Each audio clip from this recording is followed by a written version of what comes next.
बताइए ना। मैं कहता हूँ दफा करो उन लोगों को। कौन से वो लोग? बताइए ना। ठीक है, मैं खुद ही ढूंढ लूंगा।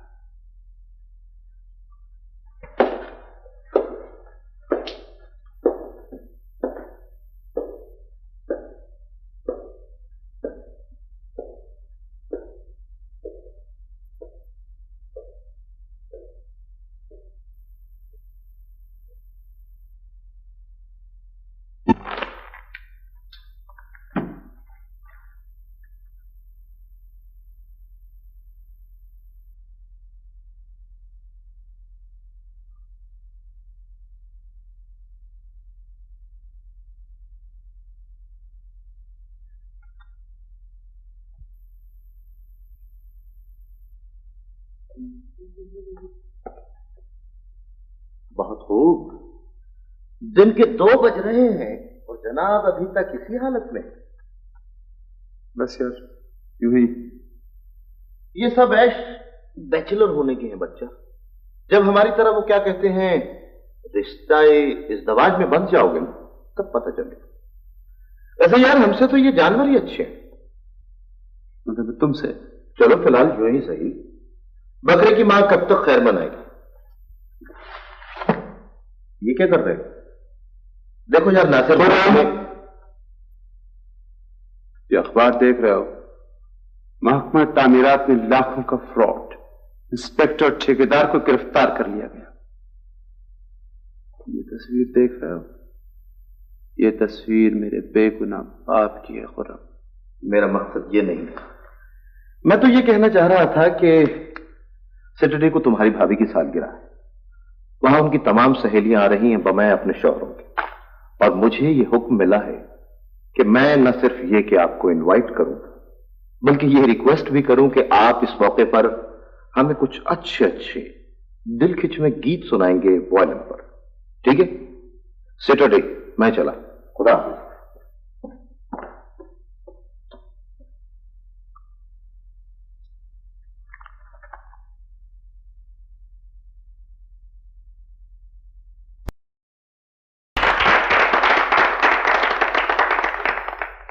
क्या बात है, आपको पसंद नहीं आया शायद? क्यों? आपने तो वो मुरब्बत वाली ताली भी नहीं बजाई जो हम ये लोग गरीब आर्टिस्टों के लिए बजाते। आप सच पूछें तो मुझे ताली बजाने का होश ही नहीं था। नवाज़िश ताली। अब तुम दोनों आपस में बातें करो। इत्तेफाक से इस पार्टी में तुम ही 2 बैचलर हो। मैं खाना लगवाती हूँ। ओ खुदाया, बैचलर होना भी कितनी बड़ी नेमत है। तौबा, बड़े न शुक्रे होते हो तुम मर्द लोग। ईमान से कहना, इतने सारे लोगों में सिर्फ 2 चेहरे ऐसे हैं जो इस नेमत से महरूम हैं, और इन्हीं पर रौनक है। अच्छा, जब तक खाना लगता है प्लीज नासिर साहब आप हमें एक धुन और सुना दें। बिल्कुल ठीक है। खुर्रम, परिंदों को कैद नहीं रखना चाहिए। मैं तुम कहते हो तो हम इसे भी छोड़ देते, आजाद कर दोगे। शुरू हो जाओ। नहीं खुर्रम, जी नहीं चाह रहा इस वक्त।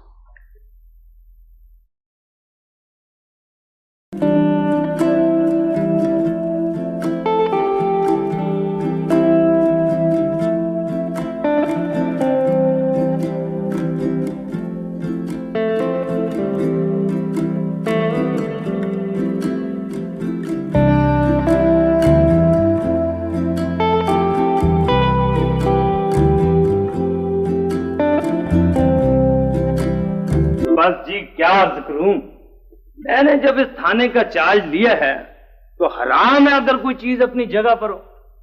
आप 14 साल पहले की बात करते हो, वो यहाँ 14 दिन का हिसाब गया था। ये केस मेरे लिए बहुत अहमियत रखता है, आप दोबारा देखिए। ठीक है, पर बात यह है मुंसफ साहब, मुसन्निफ, मैं किताबें लिखता हूँ। तो जी बस वो एक ही बात है ना जी, वो मुंसफ भी तो लिखते ही हैं। हाँ तो मैं क्या कह रहा था, वो आप गुज़श्ता 2 घंटे से यही एक बात कह रहे हैं।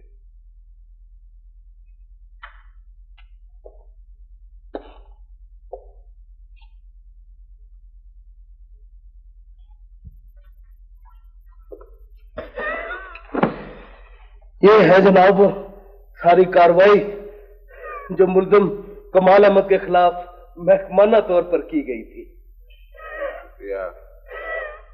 क्या मैं इसकी फोटोकॉपी करवा सकता हूँ? आई एम सॉरी, रूल्स इस बात की इजाजत नहीं देते।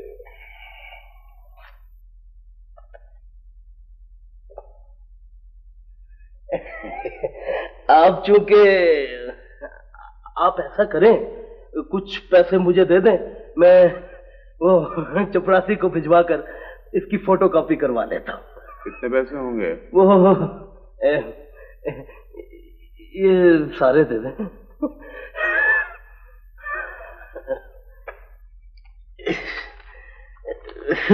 वो जी, अवाम की खिदमत तो हमारा फर्ज है ना जी। शुक्रिया। कोई बात नहीं।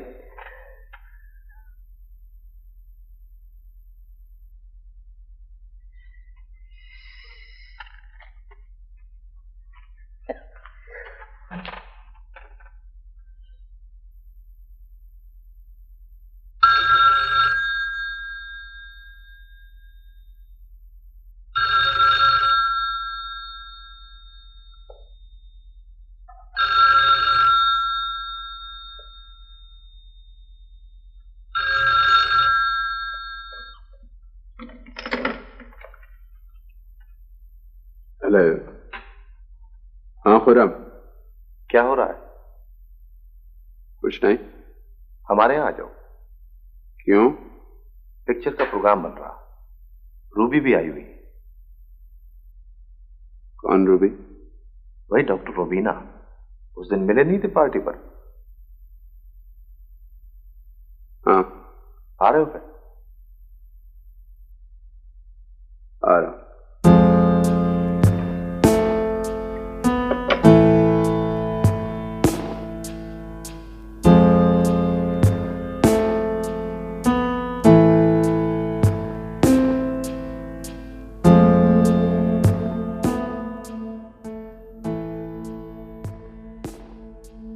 क्या बात है, आपको मेरे ऑफिस की कलर स्कीम पसंद नहीं आई? जी नहीं, ऐसी तो कोई बात नहीं है। डॉक्टर का क्लिनिक तो ऐसे ही होना चाहिए, पुरसुकून, पुरएतमाद, हौसला पैदा करने वाला। शुक्रिया शुक्रिया।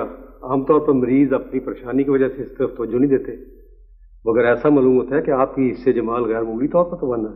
हम आइए। डॉक्टर साहब, मुझे दरअसल शब्बेदारी की शिकायत है। I mean you can call it acute insomnia. वैसे आपकी उम्र में यह कोई ऐसी तशवीशनाक बात नहीं, सोने के लिए तो उम्र बड़ी है। सोच लीजिए डॉक्टर साहब, ये मशवरा दे कि आप एक मरीज हाथ से खो रहे हैं। मैं तो फीस ही मशवरे की लेता हूँ। डॉक्टर साहब, मैंने इंजेक्शन लगा दिया है और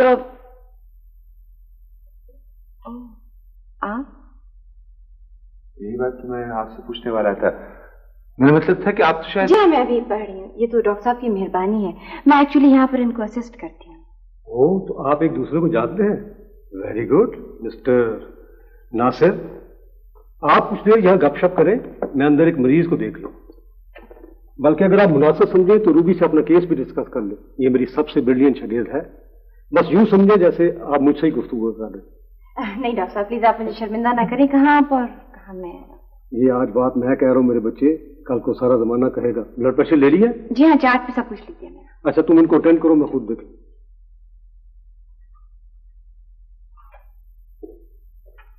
आप उस दिन खुर्रम भाई की तरफ क्यों नहीं आए? बस ऐसी कोई खासी मसरूफियत रही होगी। दरअसल आप आर्टिस्ट लोग। अरे नहीं, ऐसी कोई बात नहीं। वायलिन तो मैं महज तफरीहन बजाता हूं। मैं तो वैसे पेशे के एतबार से इलेक्ट्रिकल इंजीनियर हूं। ये देखिए मेरा कार्ड। सच? जरा कॉफी अंदर भिजवाइएगा। वैसे ये साइंस और वायलिन का ताल्लुक मेरी समझ में नहीं आया। देखिए, ये सारी कायनात यूं समझिए कि एक सिम्फनी है। बहुत से सुर, बहुत से राग हैं इसमें। कभी सितारों को देखा है आपने? क्या यूं नहीं लगता कि जैसे ये वही बेठिकाना ताने हैं जो यहां से आसमान की तरफ गईं और लौट के नहीं आई? बहुत कमाल का आइडिया है। और कंप्यूटर की तरफ गौर किया आपने कभी? ये क्या है? हारमोनियम है। इसके पर्दों में आप जो चीज फीड करती हैं वो इसे वापस तरह तरह के रंगों और सुरों में दिखा देता। बस प्लीज बस, मेरा ख्याल है कि आज के लिए इतनी खुराक काफी है। करेक्ट। दरअसल सारे जदीद उलूम और फनून एक ही थैली के चट्टे बट्टे, एक नजर का धोखा है। ये आपने मुझे किन बातों में उलझा लिया? मैं डॉक्टर साहब को क्या जवाब दूंगी? हाँ प्लीज मुझे बताइए कि आपकी प्रॉब्लम क्या है? प्रॉब्लम तो, अरे वो डॉक्टर साहब से बात कर लेंगे। मैं कह रहा था। राइट, मैं समझ गई। आप मुझे नीम हकीम खतरा जान समझते हैं। वैसे कोई इतनी गलत बात भी नहीं, जाहिर है मैं अभी नहीं ऐसी कोई बात नहीं। देखिए ना, आखिर एक खूबसूरत खातून डॉक्टर के हाथों से मरना आबादी क्यों ना हो, एक मर्द मशंदा डॉक्टर के हाथों से मरने से तो बहरहाल बेहतर है ना? एस्थेटिक्स भी तो कोई चीज है। आपका केस कुछ ज्यादा ही सीरियस लगता है मुझे। लीजिए, कॉफी आ गई। शुगर? सॉरी? मेरा मतलब है कि मैं कॉफी में चीनी कभी नहीं पीता।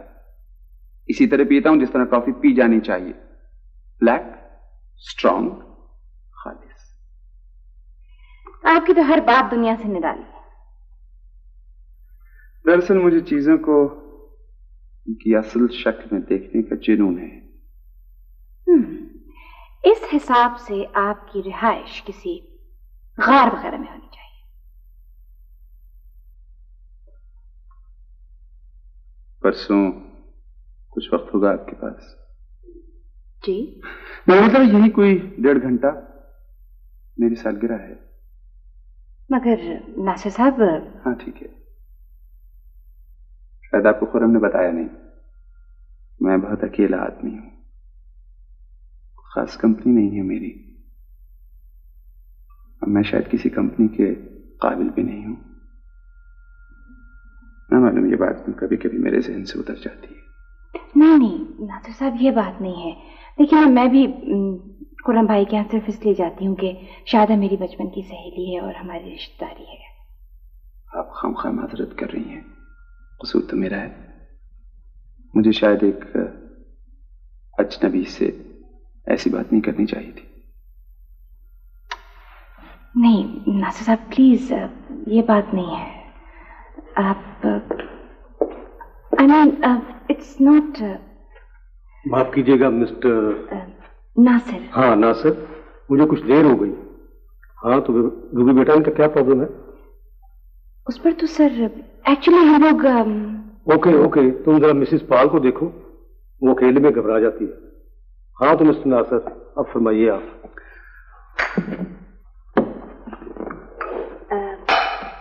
जाते हुए रिसेप्शन पर अपना एड्रेस लिखवा दीजिएगा।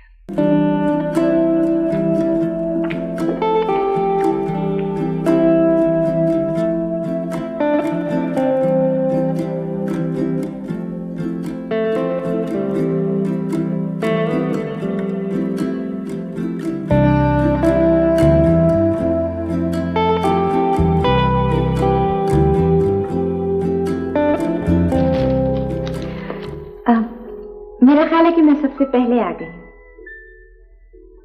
जी नहीं, आप सबसे आखिर में आएंगे। अच्छा तो बाकी के मेहमान कहाँ हैं? ये इत्तेफाक से 1 गेस्ट पार्टी है। आपका मतलब है कि? मगर नासिर साहब, मैं हर साल अपनी सालगिरह खुद ही मनाता हूं, खुद ही केक काटता हूं, खुद ही अपने आप को विश कर लेता हूं। तन्हाई बड़ी जालिम चीज है मिस रुबीना नज़ीर। मगर आपके माँ बाप, बहन भाई, दोस्त अहबाब वगैरह? हर तरफ से फारिग हूं। तशरीफ रखिए ना।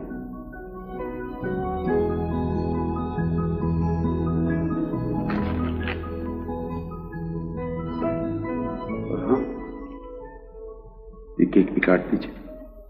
मैं? मगर सालगिरह तो आपकी है। मेरे वाहिद मेहमान आप ही तो हैं, काट दीजिए ना ये केक।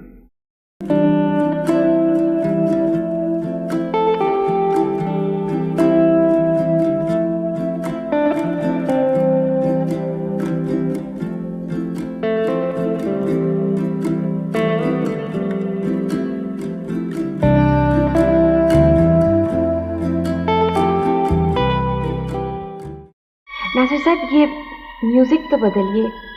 इतनी खुशी के मौके पर ये इतनी दर्द भरी धुन कुछ अच्छी नहीं लगती है। दुख और सुख तो इंसान के अंदर होता है मिस रुबीना नसीर।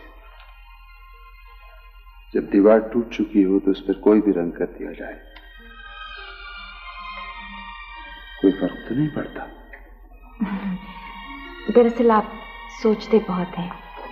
जिंदगी में बहुत सी गुत्थियां जो हैं वो ज्यादा सोचने से भी पैदा हो जाती हैं।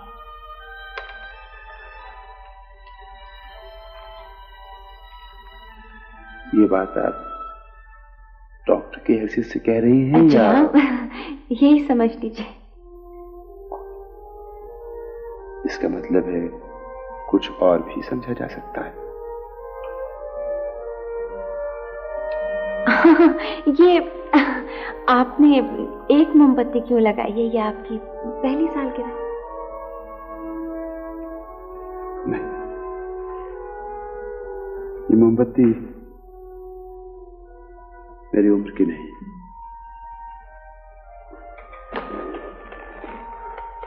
मेरी तन्हाई की अलामत है।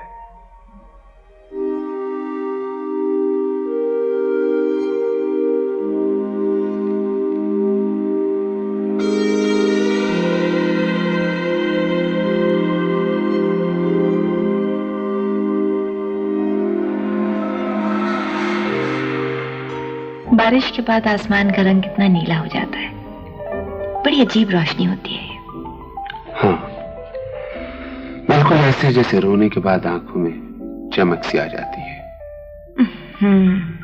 आप हर बात का तारीख पहलू ही क्यों देखते हैं? जिंदगी में बदसूरती का नाम तो नहीं। अपने अपने तजुर्बे की बात है। मेरे नजदीक तो बदसूरती ही कायनात की असल है। हुस्न तो हवा के झोंके की तरह होता है, इधर आया उधर गया।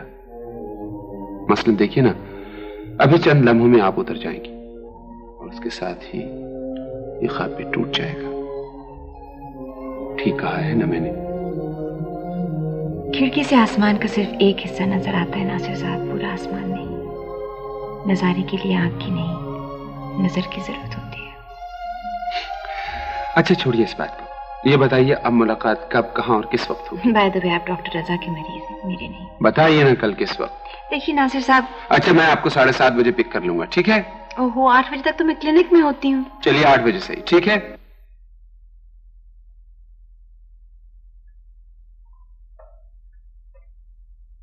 अस्सलाम वालेकुम पापा। वालेकुम अस्सलाम। आज बड़ी देर लगा दी बेटी।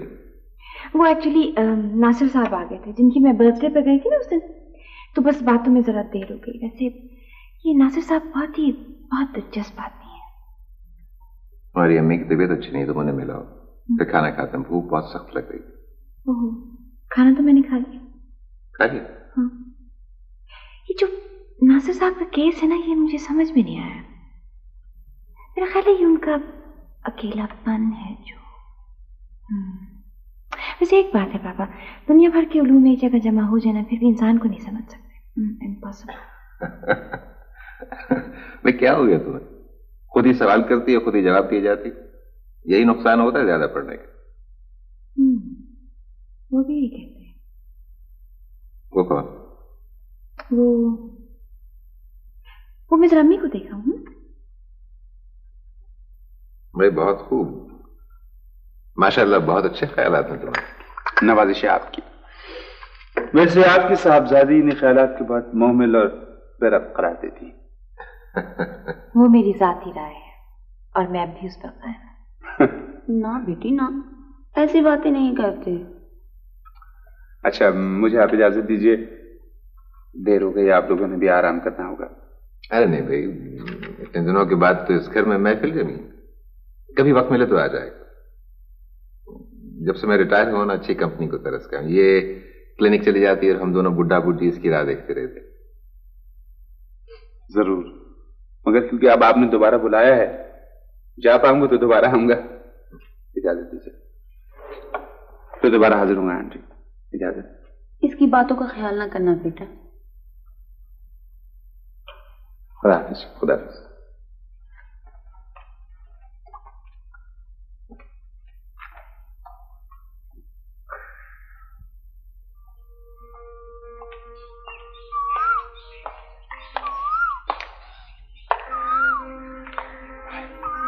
हेलो, आपको पता है कि इन पूरे 4 सालों में ये पहली दफा मैंने कोई क्लास मिस की, और वो भी सिर्फ इसलिए बंदा ये एहसान कभी नहीं भूलेगा। खातून मुकर्रम। खातून मुकर्रम। ये कुछ ज्यादा सकील नहीं होगी? बहुत अच्छी लग रही है, बहुत अच्छा कॉम्बिनेशन है। एक्चुअली मैं आमतौर पर ऐसे कपड़े पहनती नहीं ना। क्या समझो? मेरे लिए पहने।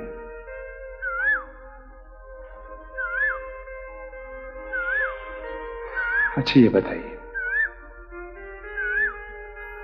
मेरा घर कैसा लगा उस दिन आपको?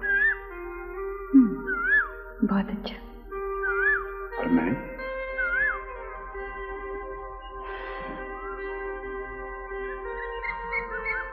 अभी अच्छा लगा। अच्छा फिर बताइए, कौन बात करेगा डैडी से, मैं या आप?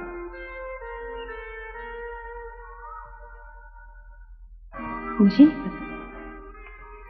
चलिए दोनों, ठीक है?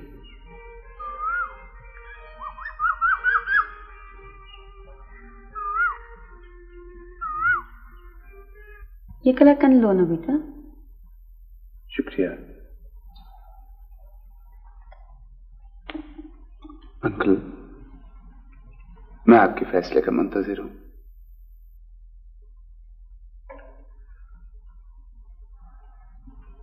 और तो मुझे कोई एतराज नहीं बेटा।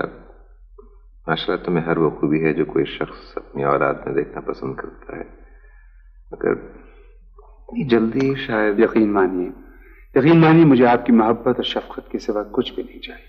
मेरे पास अल्लाह का दिया सब कुछ है। नहीं, मेरा इशारा उसकी तरफ नहीं था, मेरा वो मतलब नहीं था भाई। जो मेरे पास है वो सब उसी के लिए तो है।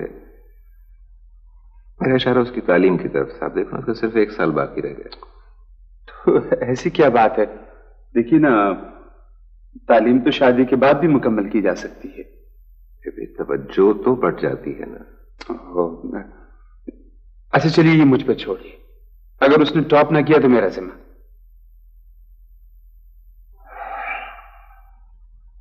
अच्छा, और बेहतर होता कि तुम। देखिए अंकल, आपने मुझे बेटा कहा है ना, तो एतमाद तो कीजिए अपने बेटे पर। नहीं नहीं, वो तो बिल्कुल मुकम्मल है। ठीक ही तो कह रहा है नासिर बेटा, पढ़ाई भी होती रहेगी साथ साथ। अच्छा ठीक ठीक है। मुझे यकीन था आप मुझे मायूस नहीं लौटाएंगे। ये मैं अंगूठी लाया था।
ये एल्बम देखो।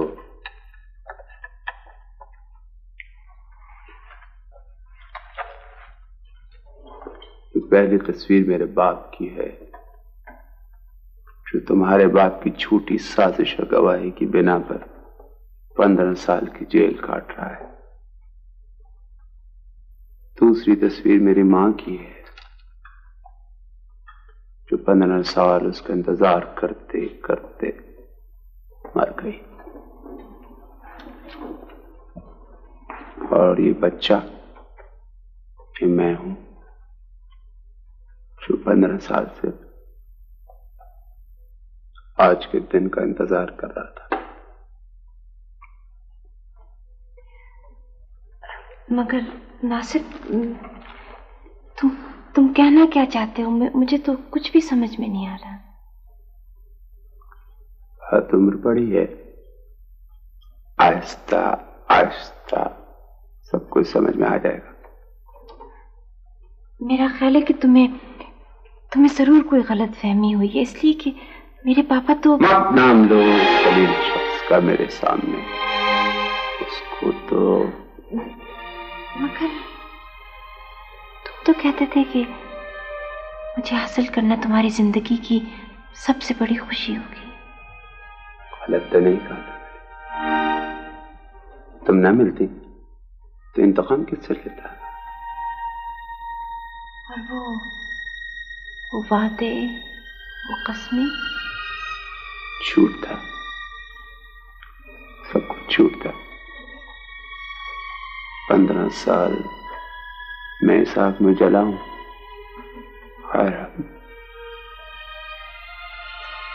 अब तुम लोगों की बारी है।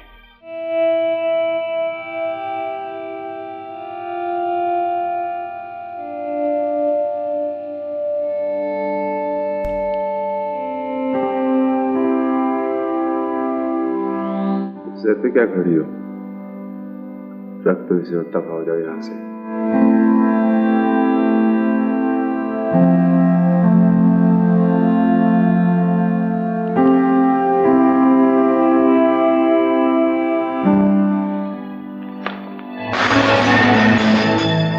चाय बनाई है?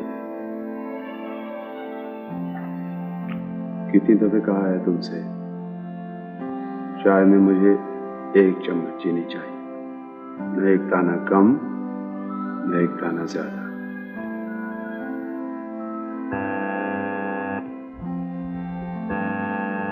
देखो बाहर कौन है, और जो भी हो कह देना कि मैं घर पे नहीं हूं।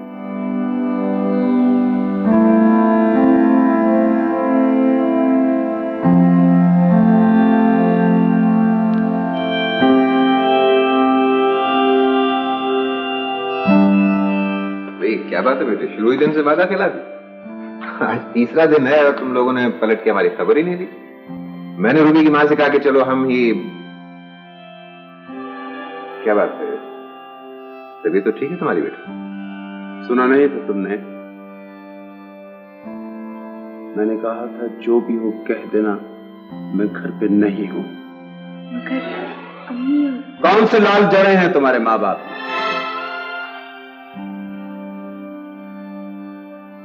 ये क्या है? हाँ, क्या है ये कि मेरे घर में खाने को नहीं है? अरे बेटे, ये तो शगुन होती है, रस्म है। बेटी के घर जाके कुछ ना कुछ लेकर जाते। तुम्हारी बेटी के लिए मेरा घर है। बेटे, मैं तुम्हारा बेटा नहीं हूं।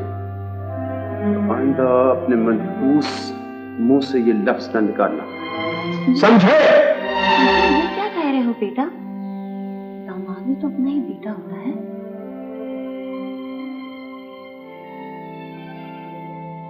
वीना, बताओ ना, बताओ ना, बताओ ना कि मैं कौन हूं।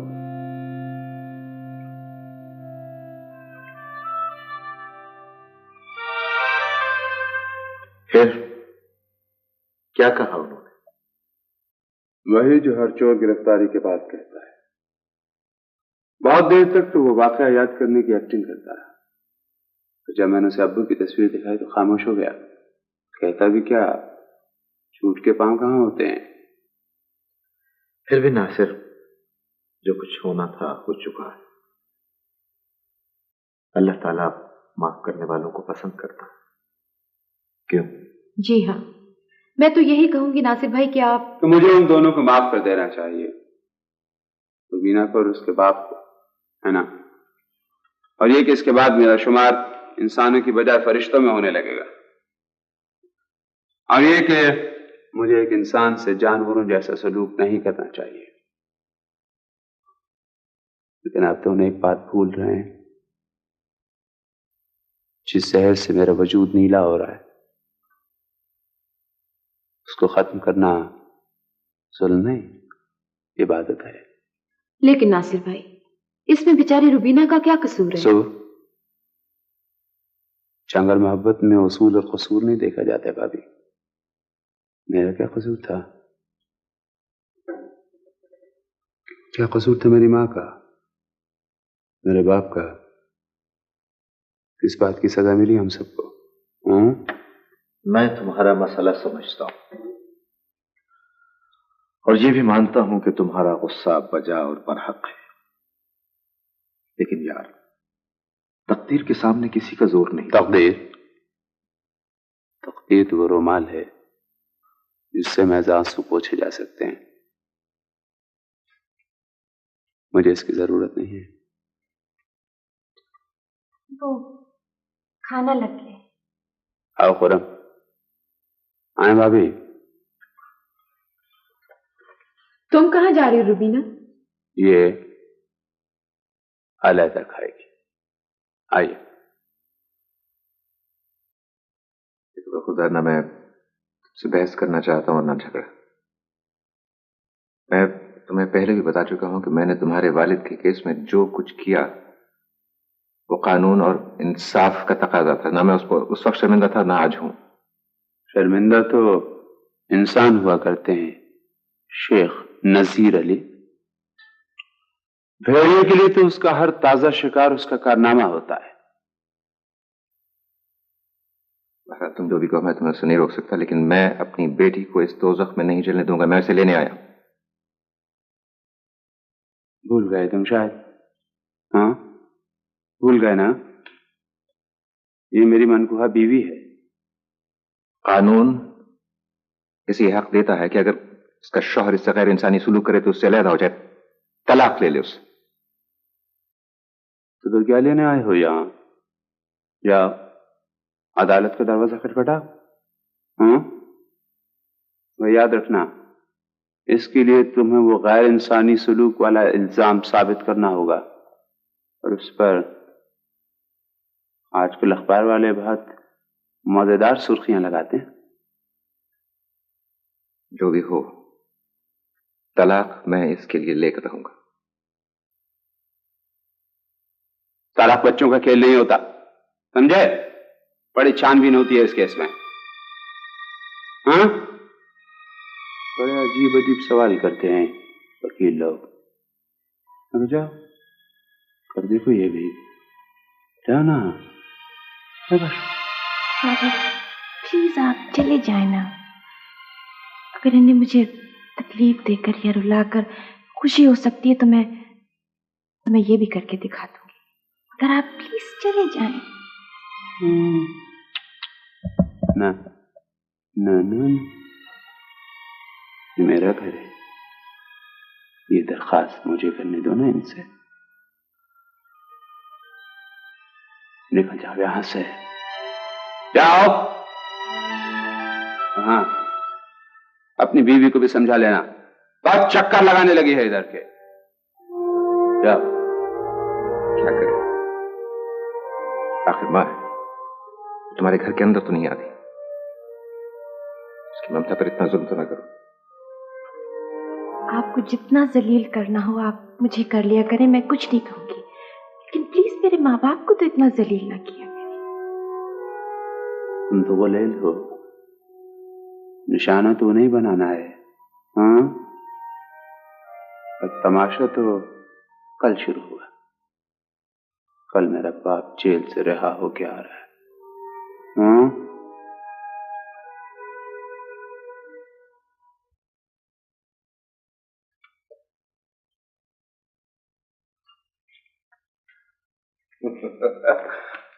माशाअल्लाह, माशाअल्लाह। ये है मेरा घर। अबू कहिए, कैसा लगा आपको? कितनी खुशबू है, कितनी ठंडक है यहाँ बेटा। 15 साल की जेल की कैद का दुख भूल गया है मुझे। आपकी कैद का तो मैंने ऐसा मरहम तलाश किया कि देखेंगे तो तबीयत खुश हो जाएगी। अच्छा, वो क्या है बेटे? एक ऐसा तोहफा जिससे बेहतर का आप तसव्वुर भी नहीं कर सकते।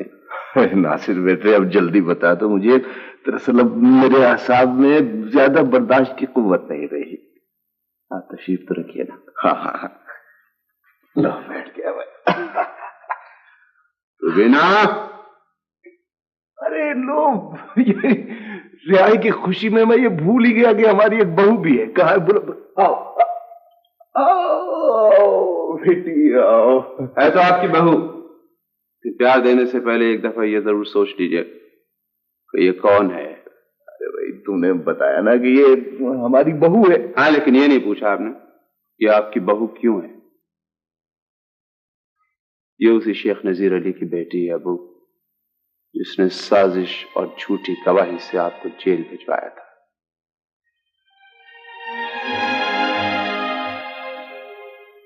तुम्हारा मतलब ये है शेख नजीर अली एग्जीक्यूटिव इंजीनियर इरिगेशन की बेटी? नासिर बेटे कहिए, कैसा लगा ये तोहफा आपको? बहुत जान मारनी पड़ी है मुझे इसमें। शेख नजीर अली को ढूंढने और फाइलों में से इस केस को तलाश करने में बड़ी मेहनत करनी पड़ी मुझे। फिर मैंने सोचा फिर एक दफा मार दिया शेख नजीर अली को तो कोई सजा तो ना हुई ना। आप शेख नजीर अली दिन में कई कई बार मरता है। कहिए, आपको इंतकाम पसंद आया?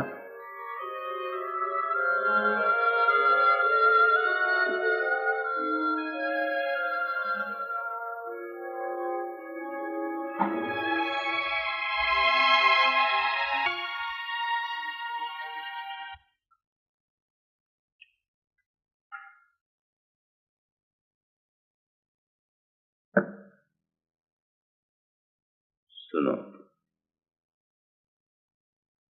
बैठो।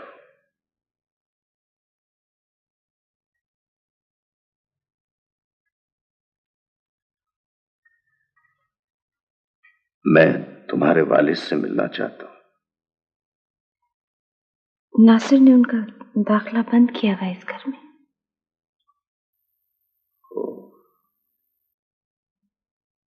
कहाँ रहते हैं वो? उनके साथ बहुत हो चुकी है। आपको भी जितना जलील करना है ना आप मुझे कर लें। नहीं, ये बात नहीं है। मैं तो। तुम यहाँ क्या कर रहे हो?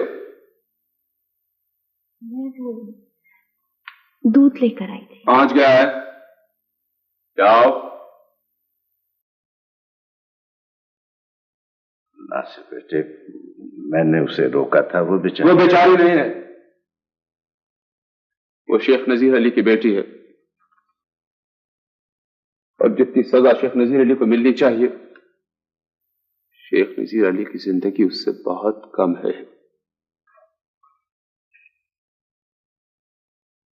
आपने 15 साल जेल काटी है। हाँ बेटे, मगर वो लम्हा मेरे जहन पे नक्श हो चुका है। मैं बहुत छोटा था उस वक्त, मुझे अच्छी तरह याद है। आपने कहा था नासिर बेटे मैं बेगुनाह हूं, मुझे लोगों ने फंसवाया है इस केस में। फिर आपने अम्मी से कहा था आसमा, नासिर जब बड़ा हो तो इसे बताना कि इसका बाप बेगुनाह था।